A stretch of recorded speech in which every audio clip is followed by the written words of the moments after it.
পাহাড়ের নিচে লুকানো স্বপ্ন। ইরানের বিজ্ঞানীরা অটল, যুদ্ধেও উন্নতি শিকার নয়। রাতের আকাশ ছিঁড়ে গর্জে উঠেছিল যুদ্ধ বিমান।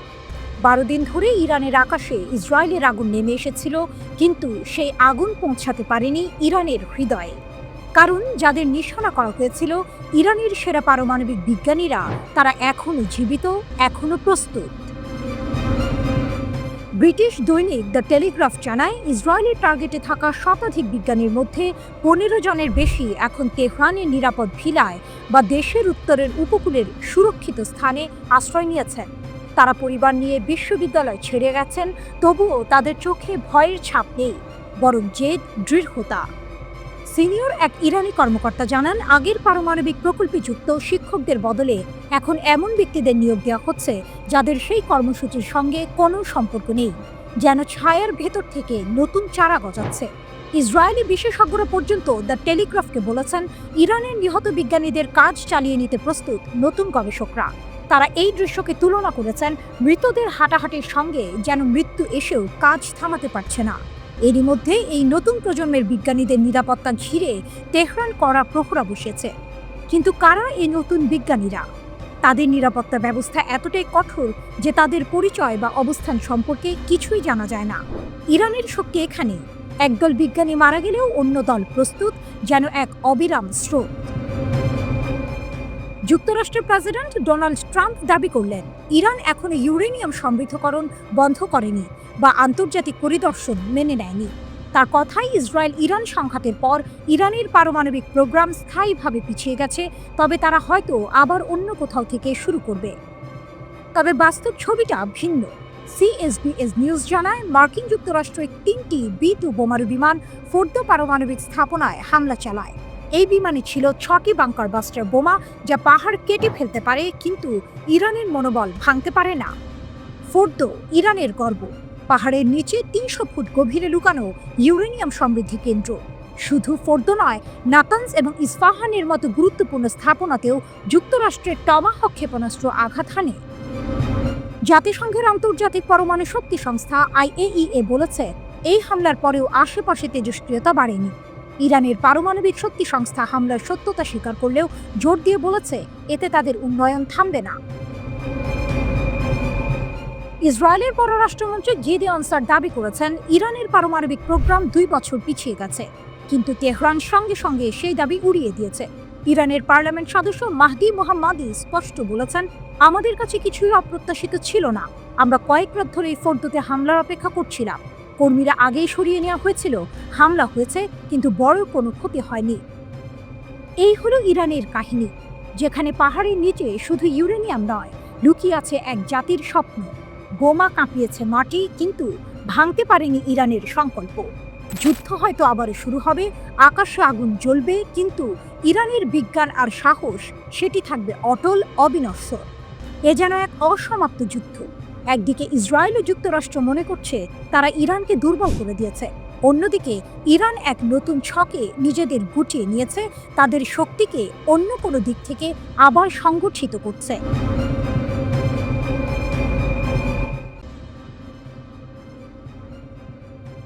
শত্রুদের বিরুদ্ধে ইরানের অপ্রতিরোধ ক্ষমতা, এক ইরানি জেনারেলের হুঙ্কার। তীব্র প্রতিরোধের গল্প, যেখানে নীরবতার আড়ালে লুকিয়ে আছে ভয়ঙ্কর এক সামরিক শক্তি। এই গল্পে যেমন আছে প্রতিশোধের আগুন, তেমনি আছে দেশের মানুষের ঐক্যের বাঁধন। এক অনুষ্ঠানে ইরানের সশস্ত্র বাহিনীর প্রধান মেজর জেনারেল আব্দুর রহিম মুসাভির কণ্ঠে সেই প্রতিরোধের সুরই যেন শোনা গেল। তার কথাগুলো ছিল স্পষ্ট, জোরালো এবং শত্রুদের জন্য এক কঠিন সতর্কবার্তা। ঘটনার সূত্রপাত হয়েছিল জুন মাসে, যখন এক ইসরায়েলি মার্কিন হামলায় বেশ কয়েকজন ইরানি সামরিক কমান্ডার শহীদ হন। এই শহীদদের স্মরণে আয়োজিত এক অনুষ্ঠানে জেনারেল মুসাভি বলেন, ইরান এখন আর সেই পুরনো দুর্বল দেশ নয়, তার প্রতিরোধ ক্ষমতা এখন সম্পূর্ণ এবং অপ্রতিরোধ্য। তিনি বলেন, ইসলামী বিপ্লবের নেতা যেমন বলেছেন, ইরানি জাতি আলোচনা এবং প্রতিরক্ষা উভয়ের জন্যই সম্পূর্ণ প্রস্তুত। এই কথাগুলো যেন প্রতিপক্ষকে এক শীতল বার্তা দিল, আক্রমণ করলে ইরান এবার চুপ করে থাকবে না।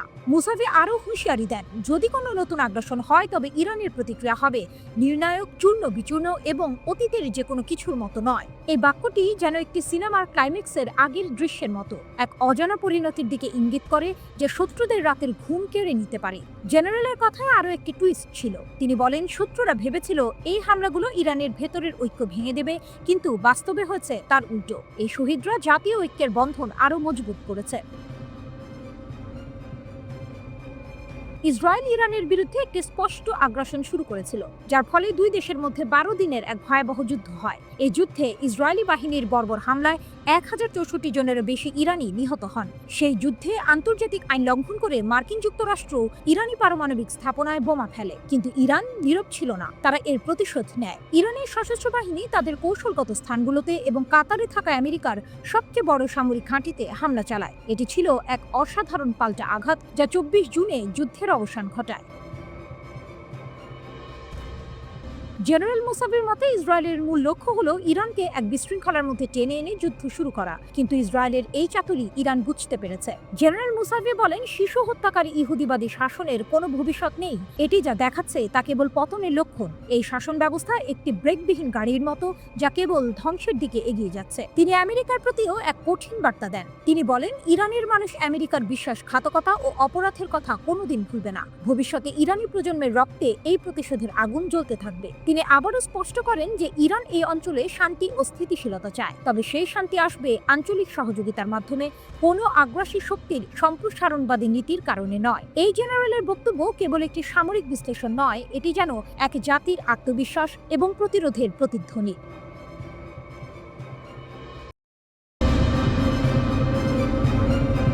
ফাঁসির মঞ্চে এক পরমাণু বিজ্ঞানী, বিশ্বাসঘাতকতার এক নির্মম গল্পটি শুরু হয়েছিল নীরবে। এক ফাঁসি কার্যকর হয়েছে, খবরটা যেন প্রতিদিনকার সাধারণ এক ঘটনার মতো, কিন্তু এই সাধারণের আড়ালে লুকিয়েছিল এক চাঞ্চল্যকর সত্য, এক ভয়ঙ্কর বিশ্বাসঘাতকতার গল্প। এই ফাঁসির আসামি কোনো সাধারণ অপরাধী নয়।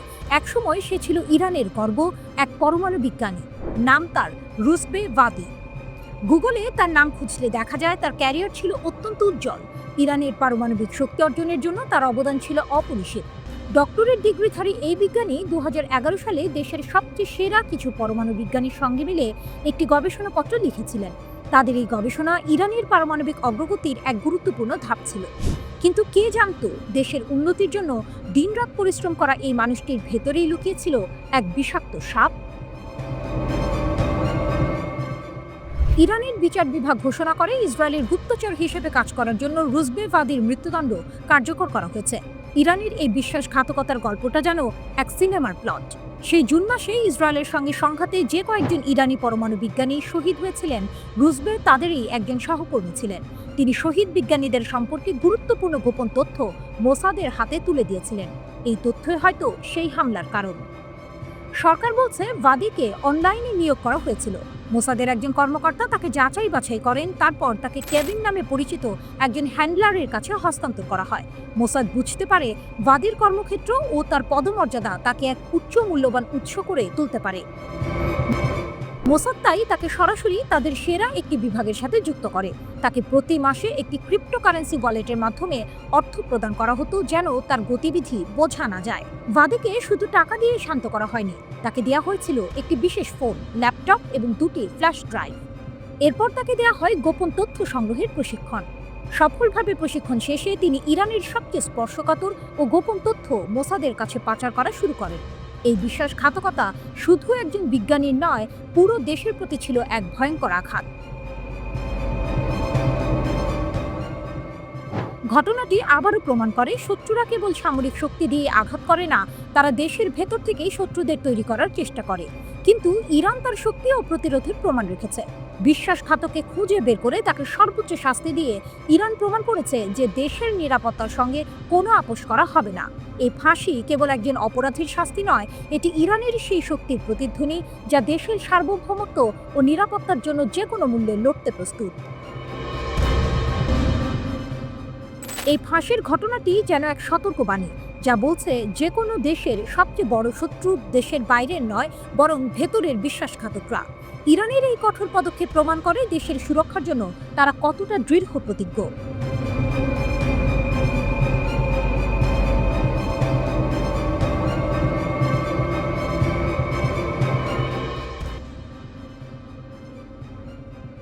গাজায় ধ্বংসযজ্ঞ, ইরানের শীর্ষ নেতা আয়াতুল্লাহ খামেনির হুঙ্কার ও মুসলিম বিশ্বের দোটানা।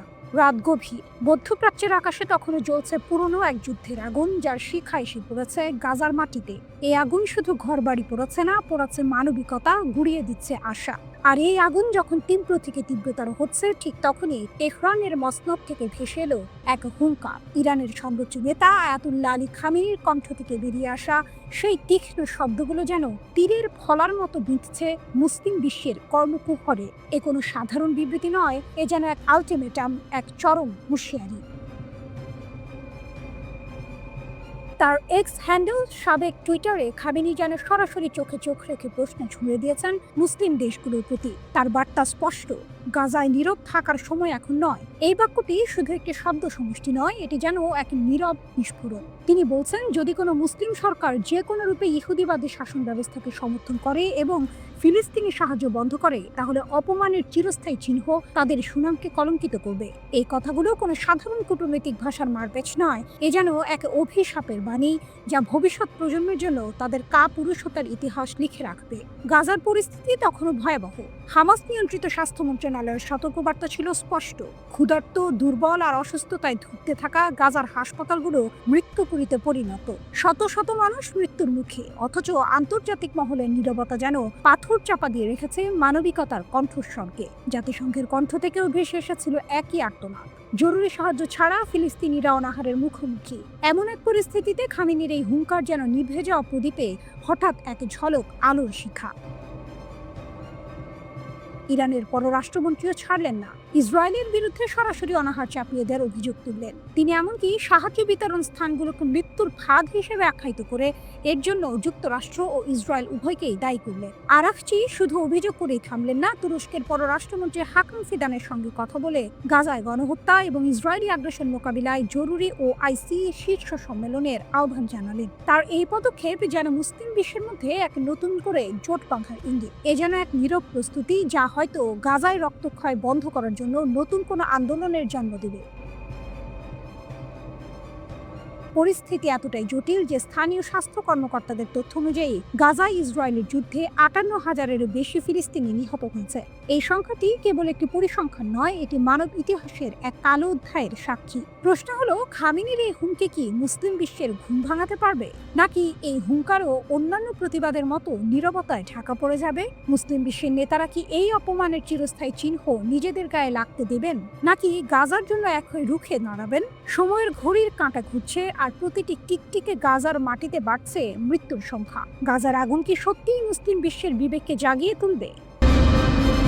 গল্পটা শুরু হয় রাতের আঁধারে, যখন তেহরানের সরু গলিগুলোতে রহস্যের জাল বুনছিল বাতাস। শুধু তেহরান নয়, ছড়িয়ে ছিটিয়ে থাকা অন্যান্য শহরেও চলছিল এক গোপন খেলা। ইসরায়েলি গোয়েন্দা সংস্থা মোসাদের এজেন্টরা ছড়িয়ে পড়েছিল ইরানের মাটিতে এক অদৃশ্য সাপ হয়ে। তাদের লক্ষ্য দেশের গোপনীয় তথ্য পাচার করা, অস্থিতিশীলতা তৈরি করা। কিন্তু তাদের চাল ছিল ত্রুটিপূর্ণ, কারণ ইরানের গোয়েন্দারা তাদের এই ছায়া যুদ্ধকে গভীরভাবে পর্যবেক্ষণ করছিল। নীরবে দক্ষতার সাথে তারা ২১ জনকে চিহ্নিত করল। তাদের মধ্যে ২০ জনকেই গ্রেপ্তার করা হয়েছে এবং এদেরকে হাতে নাতে ধরেছে ইরানের গোয়েন্দা মন্ত্রণালয়। এই এজেন্টরা শুধু তথ্য পাচারকারী ছিল না, তাদের মধ্যে অনেকে দেশের গুরুত্বপূর্ণ বিষয়ে হস্তক্ষেপের পরিকল্পনাও করছিল। গ্রেপ্তার হওয়া এই এজেন্টদের মধ্যে একজন নারীও ছিলেন, যিনি আপাতদৃষ্টিতে একজন সাধারণ ব্যবসায়ী হিসেবে নিজেকে পরিচয় দিয়েছিলেন।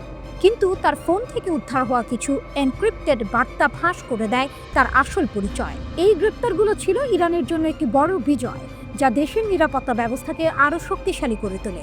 কিন্তু এখানেই গল্পের শেষ নয়, বরং এর শুরু। কারণ এর পরপরই ঘটে গেল এক ভয়াবহ ঘটনা, যা সমগ্র ইরানকে নাড়িয়ে দিল। তেহরানের কেন্দ্রীয় কারাগারে রুজবে ভাদি নামে একজন ব্যক্তির মৃত্যুদণ্ড কার্যকর করা হয়। তার অপরাধ, মোসাদের হয়ে গুপ্তচর বৃত্তি করা। রুজবে একসময় দেশের একজন খ্যাতিমান পারমাণবিক বিজ্ঞানী ছিলেন, কিন্তু অর্থের লোভ এবং প্রতিশোধের নেশা তাকে অন্ধকার পথে নিয়ে যায়। তিনি ইরানের পারমাণবিক কর্মসূচির সংবেদনশীল তথ্য ইসরায়েলি গোয়েন্দা সংস্থাকে ফাঁস করে দিচ্ছিলেন। তার মৃত্যুদণ্ড ছিল এক কঠোর বার্তা। ইরানের বিচার বিভাগ স্পষ্ট করে দেয়, দেশের নিরাপত্তার সাথে কোনো আপোষ নয়। এই ঘটনার পরপরই আরও একটি চাঞ্চল্যকর ঘটনা প্রকাশ্যে আসে। তেহরানের দক্ষিণ পূর্বাঞ্চলে একটি সন্ত্রাসী সেল ভেঙে দিয়েছে ইরানের নিরাপত্তা বাহিনী। Islamic Republic news agency IRNA অনুসারে এই সেলটি মোসাহেদিন-ই-খালক অর্গানাইজেশন MKO এর সাথে সম্পর্কিত ছিল। এই দলটি জনশৃঙ্খলা বিঘ্নিত করার এবং অস্থিতিশীলতা সৃষ্টির পরিকল্পনা করছিল। তবে তাদের পরিকল্পনা ব্যর্থ হয়ে যায়। পাক দাশেত কাউন্টির গভর্নর মোহাম্মদ হাসানপুর জানান 3 সদস্যের এই দলটিকে গ্রেপ্তার করা হয়েছে এবং তাদের জিজ্ঞাসাবাদ চলছে। এই 3টি ঘটনা একে অপরের সাথে সম্পর্কযুক্ত ছিল। এটা যেন এক বিশাল ষড়যন্ত্রের 3টি ভিন্ন অংশ। প্রথমে মোসাদের এজেন্ট গ্রেপ্তার, তারপর একজন পারমাণবিক বিজ্ঞানীর মৃত্যুদণ্ড এবং সবশেষে একটি সন্ত্রাসী সেলের পতন। এর পেছনের মূল উদ্দেশ্য ছিল ইরানি নিরাপত্তা ব্যবস্থাকে ভেঙে দেয়া এবং দেশে বিশৃঙ্খলা তৈরি করা। কিন্তু ইরান তার গোয়েন্দা নেটওয়ার্কের মাধ্যমে এই চক্রান্তগুলোকে একের পর এক নস্যাৎ করে দিয়েছে। এই ঘটনাগুলো থেকে একটি বিষয় পরিষ্কার, ইরানের সরকার দেশের নিরাপত্তা নিশ্চিত করতে দৃঢ় প্রতিজ্ঞ। বিচার বিভাগের প্রধান গোলাম হোসেন মোসেনি এজেই বারবার জোর দিয়ে বলেছেন, গুপ্তচর বৃত্তির মতো অপরাধের সাথে কোনো আপোষ করা হবে না। দেশের বিচার বিভাগ ও নিরাপত্তা বাহিনী ঐক্যবদ্ধভাবে কাজ করছে। এখন প্রশ্ন হচ্ছে, এই ঘটনাগুলোর পর মোসাদ কি আবারও নতুন কোনো চাল চালবে, নাকি তারা তাদের কৌশল পরিবর্তন করতে বাধ্য হবে? ইরানের নিরাপত্তা বাহিনী কি পারবে সব ষড়যন্ত্র নস্যাৎ করতে?